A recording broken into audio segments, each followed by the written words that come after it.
नमस्कार मित्रों, हम आपको दो बहुत ही प्रेरणादायक कहानी सुनाने। इसे सुनने के बाद आपको बहुत कुछ सीखने मिलेगा। तो आइए सुनते हैं। पहला कहानी, बाप बेटे के रुला देने वाली कहानी। एक गांव में एक मूर्तिकार रहा करता था। वह काफी खूबसूरत मूर्तियां बनाया करता था और इस कम से वह अच्छा पैसा भी कमा लेता था। उसे एक बेटा भी था। उस बच्चे ने बचपन से ही मूर्तियां बनाना शुरू कर दी।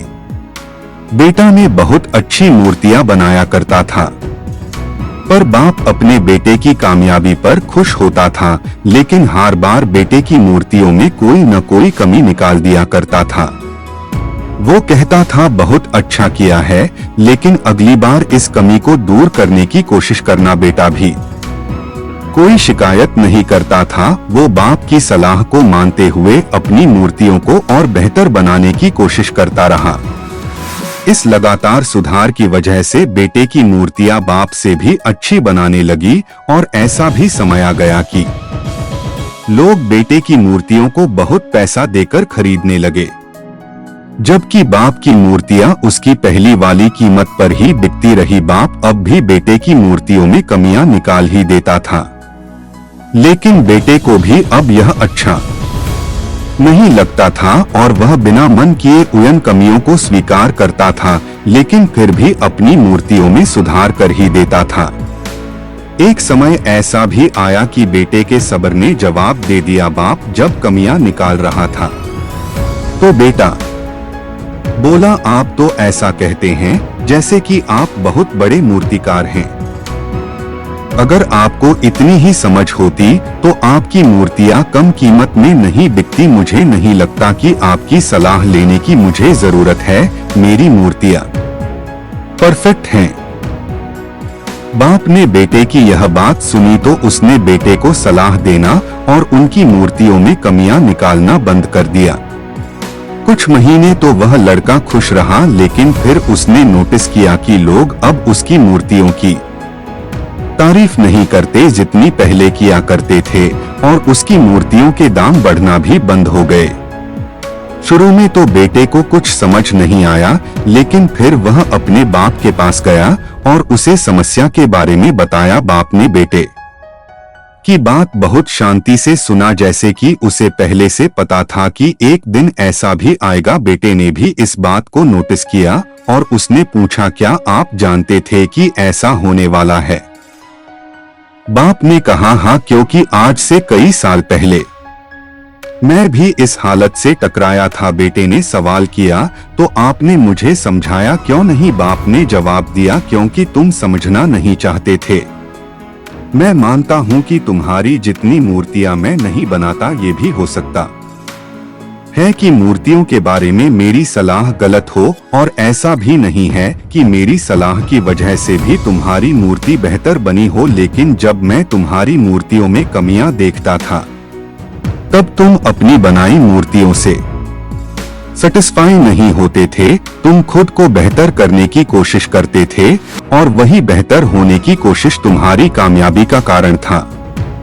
लेकिन जिस दिन तुम अपने कम से सैटिस्फाई हो गए और तुमने ये भी मान लिया कि अब इसमें और बेहतर होने की गुंजाइश ही नहीं है, तुम्हारी ग्रोथ भी रुक गई।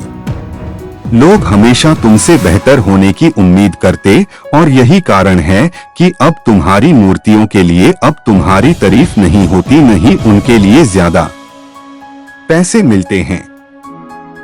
बेटा थोड़ी देर चुप रहा, फिर उसने सवाल किया, तो अब मुझे क्या करना चाहिए? बाप ने एक लाइन में जवाब दिया, अनसेटिस्फाई होना सीख लो। मन लो कि तुम में हमेशा बेहतर होने की गुंजाइश बाकी है। यही एक बात तुम्हें हमेशा आगे बेहतर होने के लिए इंस्पायर करती रहेगी, तुम्हें हमेशा बेहतर बनती रहेगी।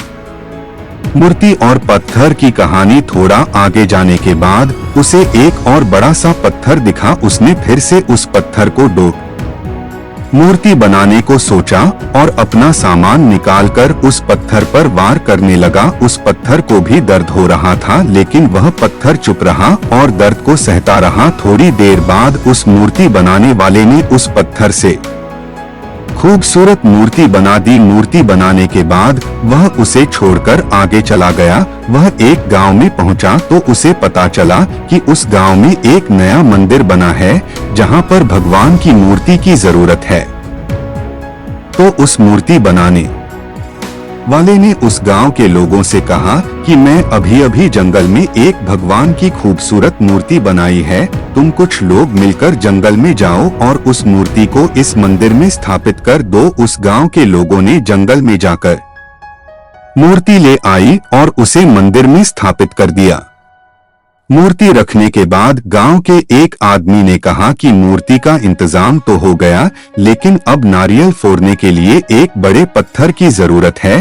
तभी उस मूर्ति बनाने वाले ने कहा कि तुमने जंगल में जहां से यह मूर्ति लाई है उसी रास्ते में थोड़ा आगे जाओगे तो तुम्हें वहां पर एक बड़ा सा पत्थर भी मिल जाएगा। गांव के लोगों ने उस पत्थर को भी लाकर मंदिर में नारियल फोड़ने के लिए रख दिया। एक दिन रात के समय मूर्ति और पत्थर आपस में बात कर रहे थे। पत्थर ने मूर्ति से कहा कि तू कितना खुश है, तेरी लोग पूजा करते हैं, तुझे सब सजाते मानते हैं और मुझ पर नारियल फोड़ते हैं। मुझे नारियल की वजह से दर्द होता है। तभी मूर्ति उस पत्थर से बोली, अगर उस दिन तू उस मूर्ति बनाने वाले का वार सहन कर लेता तो आज मेरी जगह तू होता और तेरी जगह मैं, लेकिन तूने वह वार सहन नहीं किया, इसलिए आज तुझ पर लोग नारियल फोड़ते हैं और मेरी पूजा करते हैं। दोस्तों, किसी ने क्या खूब कहा है, जिंदगी जीना आसान नहीं होता, बिना संघर्ष के कोई महान नहीं होता। जब तक न पड़े हथौड़ी की चोट तो पत्थर भी भगवान नहीं होता। इसलिए जब